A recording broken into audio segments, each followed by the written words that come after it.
Our facilitator today is Lloyd Jones, who's a director in advisory research for energy and utilities. Lloyd's research focus is on leveraging technology to create business value with its implications for CIOs who must perform and transform.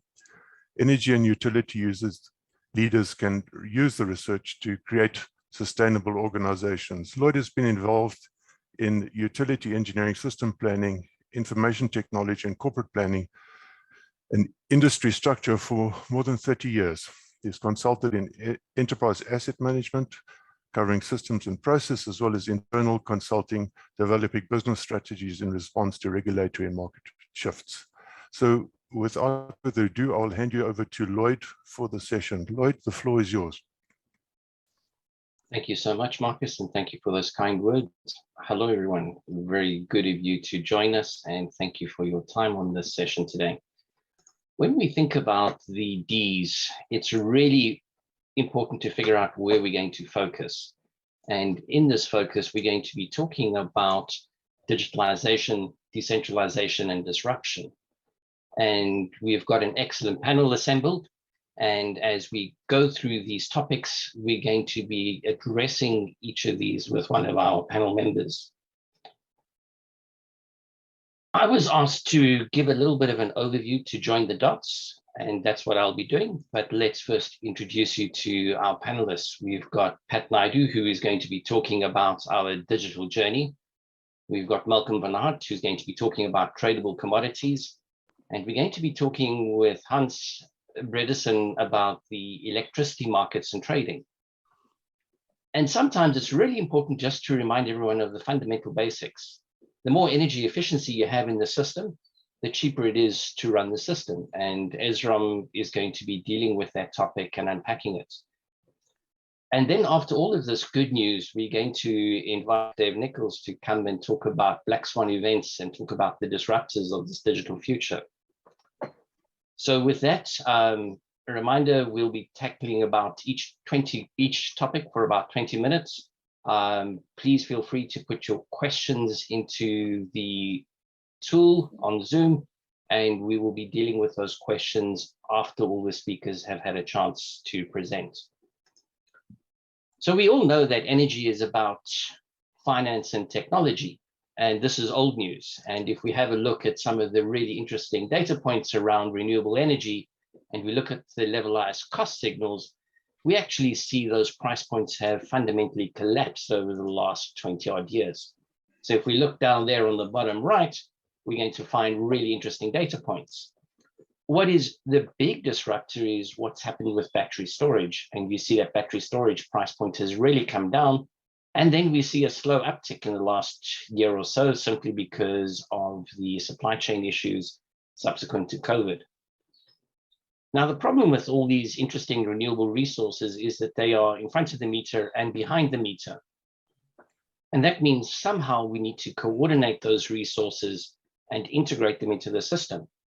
And that is why I would say to you that energy is no longer about technology and finance, but it's actually about technology, finance, and digitalization, because without digitalization, we're not going to be able to interconnect these different things.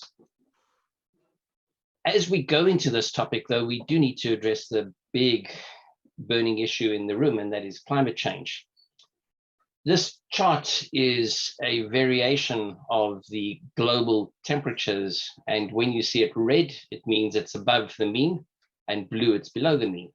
And you can see that we live in a world that is fundamentally warming. So it's no secret that burning fossil fuels, gas and coal releases methane and carbon dioxide into the atmosphere, and this is driving the temperature rise. And there is a global shift on energy policy around the world to say we do need to keep those emissions down and we need to reduce those emissions. And that means we can create a livable climate, which is going to be limited to 1.5 degrees C temperature rise. And that's why we're seeing the acceleration of renewable energy, both with policy as well as through the signals of cost of technology. Now, some jurisdictions, for example, in Europe and in the USA, in Europe, we've got the Green Deal, and in the USA, there's the Inflation Adjustment Act. And they are driving aggressive renewable energy targets and accelerating that program. But at the same time, the EU Green Deal is creating the idea of a carbon border tax. And this means that South African manufacturers have a crisis. They're going to have to decarbonize their product. And in decarbonizing their product, that means that they are not going to be exposed to a tax disadvantage if they export into the EU. And that is one of South Africa's largest trading partners. The key message behind this slide is that the grid has already changed, and it's changed because of economic necessities for our large manufacturers and commercial clients. So the grid, as we know, it has already changed. And if we have a look at the transmission level, we know and we see the penetration of renewables at transmission level driven by IPPs. And we've got the issues that we've had over the last number of years with the generation peak performance. And those are all well-known issues. But when it comes to the distribution network, we see a couple of key changes. One, we see distributed energy resources penetrating the distribution grid. And where I live in the UK at the moment, it's common to find solar PV farms connected at around about 13 kV. Strange voltage level, I know. If we go into the commercial and industrial space, we see a lot of customers electrifying their end use. And that is accelerating demand and accelerating the need for additional capacity on the grid. So we see this with some of the mining houses, and we see this with some of their partnerships, for example, Anglo American and EDF, looking to implement 100% renewable energy inside South Africa. And before anybody raises their hand, just remember that they've already achieved this in South America. So Anglo American is walking down a well-trod path. That means that they could have surplus energy that they want to trade across that distribution grid and up into the transmission level. So that's something that we need to be thinking about. If we think about economies such as Norway, and thanks Hans for joining us, we see huge penetrations of electric vehicles. Norway is already at over 70% electric vehicle penetration, and charging those electric vehicles drives huge local peaks. So we need to manage those smart chargers. We talk about prosumers. There's a very, very interesting project in North America. I wonder if anybody's heard about this manufacturer called Tesla, tongue in cheek, sorry. And Tesla has a really interesting product called Powerwall. And in Pacific Gas and Electric, they are running a program where Pacific Gas and Electric is leveraging Tesla's Powerwall to be able to manage grid outages and to avoid disconnects, particularly in California's fire season. And that brings us into the storyline that in the future, we're going to see customers, both industrial and residential, behaving as their own forms of microgrid. So that then puts us into a little bit of a collision path, because we've got this duck curve. This duck curve has been popularized, it's been around for a long time. This is from the Californian Independent System Operator. It's just worthwhile saying it. There is the low profile that they used to have in that gray line before they had energy policy encouraging customers to install rooftop solar. And as customers have installed rooftop solar, so you've seen this dip created in the middle of the day. This is where they're exporting solar energy onto the grid, and it corresponds to sunshine. Two consequences. One, in certain economies, and the Australians have this problem, they actually go negative. So they actually need to block customers from exporting energy onto the grid. And that is because they've got feeders with over 70% renewable rooftop systems in their networks. And that means that they have got an increasingly difficult ramp rate to meet. And this ramp rate is what exposes many, many economies to the price shock of gas. So traditionally, we've only been able to meet this rising ramp rate with combined cycle gas turbines. And that means that we have had strange price signals in the wholesale markets. And those strange price signals have done exactly this. So if you have a look in the background, you'll see these colors talking about renewable resources, and this black line in the foreground is the gas price. And because of the market design across Europe and across the UK, we find that the spot price of electricity is driven by these combined cycle gas generators. And this is what happens when we get the market design wrong. This is also what happens when we don't accelerate renewable energy and we don't accelerate the integration of renewable energy, and perhaps more importantly, we don't think about how to deal with resource flexibility. So we need to stop thinking about this idea that electricity is always on, and perhaps it needs to become permissioned. And in this model, we're going to see huge surplus renewable energy being used to charge batteries, and then we're going to want to discharge those batteries to meet the residual peak. What we could also do is introduce some demand side management and some demand response to reduce energy in the peak, and we can multiplex that energy and we can flex that load profile across the day. And this is where we need to move to in the next few years, simply because we don't always know when that renewable energy will be generated. It's not going to match the load profile, which is the old business model.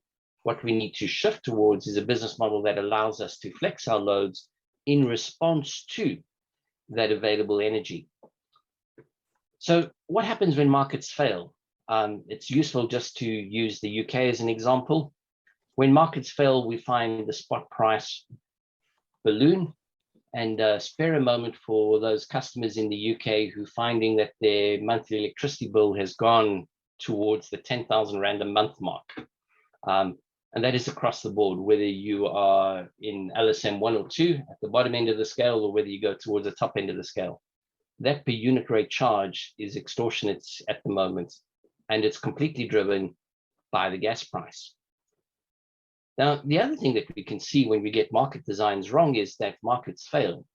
And in Australia, the Australian electricity markets operator actually had to suspend the wholesale markets. And that is why digitalization is so important. Digitalization allows us to take a physical object and integrate that physical object with other participating physical objects through information sharing. And that allows this idea of decentralized production and real-time adaptation. That's a really important description. So we're going to come back to that time and time again through the rest of the webinar today. So let's give you some examples of what this might look like. If we think of the traditional structure of energy markets, we find supply, delivery, and retail functions, whether we vertically integrated in a traditional market or we in a liberalized market where these might be different companies. They all have the same structure. They don't go beyond the boundary of the meter, and they rely on market forces to deal with demand. So they use the price signal. And that is the business model that we're familiar with for the last 130 odd years. But as we think about the evolution, we need to go beyond the boundary of the meter, and we need to think about how do we digitalize the services beyond that boundary and integrate them into the supply chain. And that's because I do want to be able to control those electric vehicle smart chargers. I do want to access that remote storage that is owned by customers and use a storage to grid use case. I do want to manage your hot water services. I do want to manage your air conditioning load.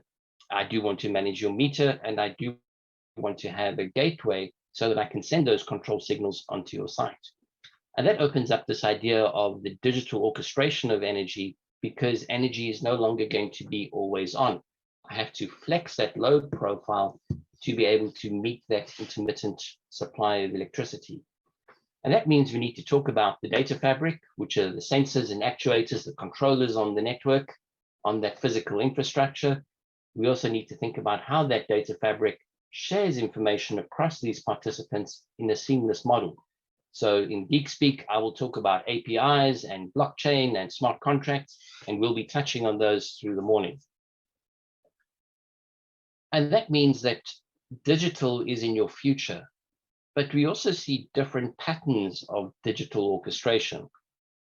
And let's give you some examples based on the amount of renewable energy that we typically observe in networks.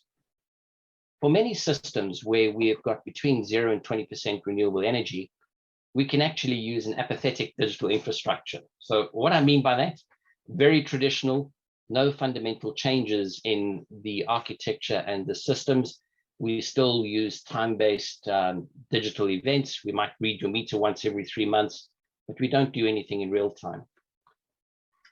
As we move into that 20 to 40% penetration of renewable energy, that's when we hear network owners starting to worry about the behavior of their network and worrying about voltage excursions and voltage violations, and they start to get concerned about the frequency.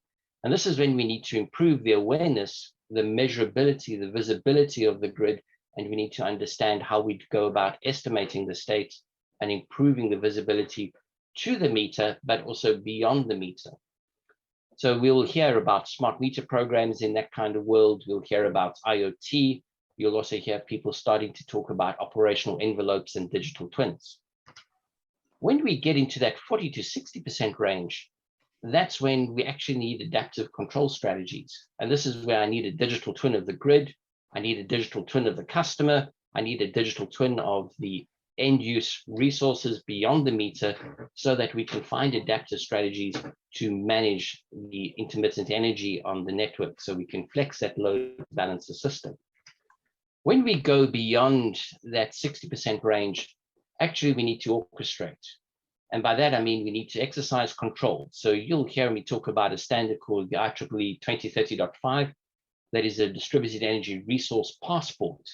And it allows me to create a smart contract to say, what can I interrupt? What can I control? How long can I control it for? And that becomes really important, because as we move from left to right, we go from being a network owner to becoming a distributed system operator. And in the future, we are going to find systems with more than 80% renewable energy on their feeders. And that means we're going to have to find autonomous ways of exercising control and managing those systems. Now, one thing that always fascinates me about South Africa is that we do have a strong tradition of coal. And there are a lot of people who would say, oh, what about more coal?